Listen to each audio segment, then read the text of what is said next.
So I'm using Screencast-O-Matic or Studio as you would use it if you were in Canvas to tell you a little bit about Slack. So if you just go into the internet and you just type in Slack, you'll go into right here, which is a chat function. And my thought is to use Slack as, in particular, allowing the students to easily and quickly communicate with each other.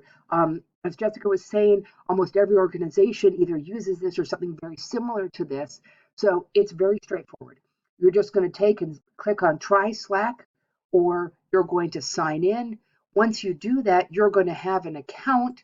My account is the NVCC Chemistry Alexandria Workspace. And in here, I have created multiple channels.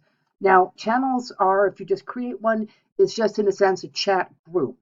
So I have created one for the chemistry faculty, for my courses.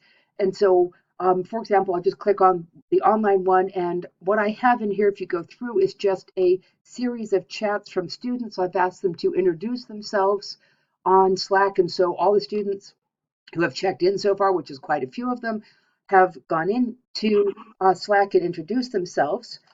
Francesca here actually just came in and gave me a message, so she must be on Slack now as well.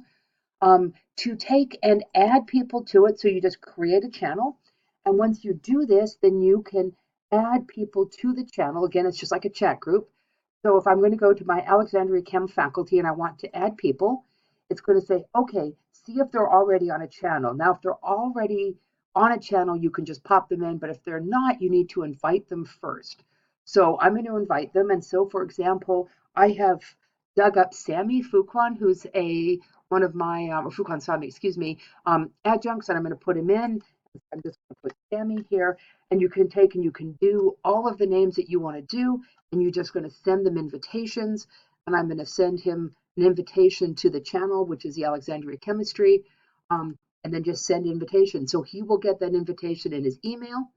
At this point, Dana, John, and Monica have all joined. I'm hoping to use it for simply quick, easy communication, not as formal as email. And for the class, I'm trying to get them to introduce each other and work together on here. So kind of group work. All right, that's it. Now I'm going to try to figure out how to turn this thing off.